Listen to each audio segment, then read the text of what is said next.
Well, hello there. Monday night, we just finished session 32. We skipped last week because I knew I was behind on prep, and I wanted to make this chapter stand out a little bit. Put in a little extra time this week, and I actually have stuff prepped for next time, so in great shape there. But let's get into it. So we just started chapter 4. The party is going into the Cinderlands to the north, and they're seeking out the Shuanti. They have the connection to Thousand Bones already. I came up with some random encounters. The importance of these will become obvious later, but we'll get to how they've played out so far. But they're opportunities for the party. I had to pull in some battle maps for the actual encounters in this place, and I will spend the next week finding some more. The one that I did throw up in front of the party didn't get used, so I might reuse it. Maybe I'll flip it around or something. But yeah, that's it is what it is. And I did some research into Native Americans. The council fire might give us the opportunity to display a little bit more of this. I'm trying to portray with sensitivity, trying to portray with earnestness. I actually grew up in the West. We did rendezvous where we wore buckskins and camped in teepees and such. So I know some of this already, but I wanted to refresh my memory and be ready. On the conversions, I did not do anything but swaps. I just brought over 5e material in place of what was there. For pins, so I have a bear encounter of 3 bear, which is on the deadly side. An encounter of Anghags, I think it's 14 of those.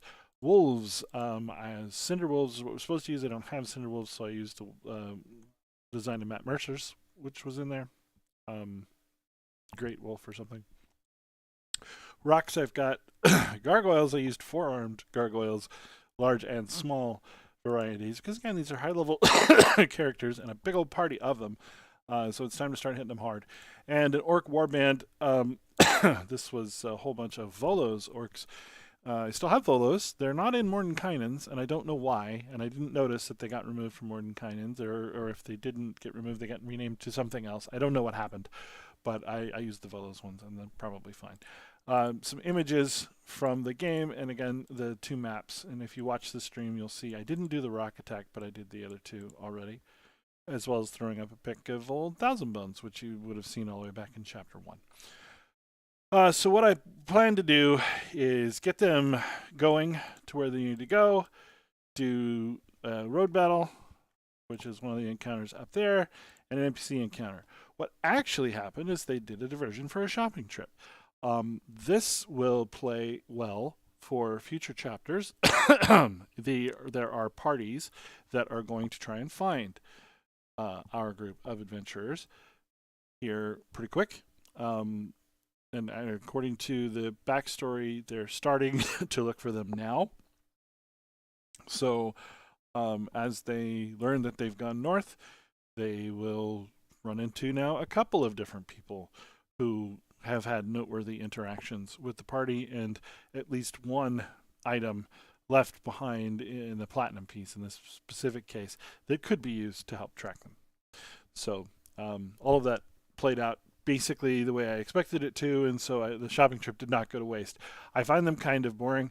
I'm probably still being way too generous with the magic items, but it's okay. Mostly they accelerate play. Magic beans do not accelerate play, but most of the other ones accelerate play, so it's probably fine.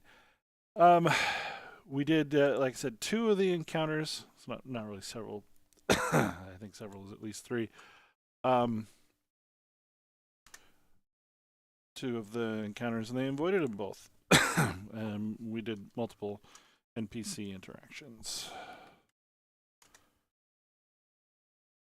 And that's basically the night. I had to make up all the Karamaga stuff. I didn't have any of that prepped, so I'm just like alt-tabbing and inside clicking over. I forgot to prep Trinia's supply cache, and I thought I had prepped it, which was just frustrating, but apparently it just slipped my mind. And so I had to scramble a little bit for that, and then I couldn't remember the Shamak slur that they use for outsiders. So I stumbled a few times. Probably if I had spent more time rehearsing the NPC conversations or made better notes for that, that probably would have been time well spent. But all in all, everything pretty much ran the way I thought it would, except they didn't go for the fight. I'm trying to go for the pillars, right? Exploration, combat. They skipped the combat. This is becoming a recurring theme, and that's okay. If they want to skip their way all the way through the adventure and not find anything, oh, okay. Who am I to say how to play? But that's it. So have fun playing the game of your choice. We just wrapped episode 32. We're in chapter 4. We're pretty deep in chapter 4. The first chapter is mostly just exposition and setting up some characters, which will recur. But we're maybe halfway through chapter 4 already. The back half will take longer to play, but this is going to go quick. And yeah, I'm kind of looking forward to getting this one wrapped up. It's a real pleasure to read. It's been reasonably fun to play. I think everybody's having a good time. But I'm about ready to put D&D behind me. So that's where I am with all of that. Anyway, as mentioned, questions, concerns, if anything I can do to help, let me know.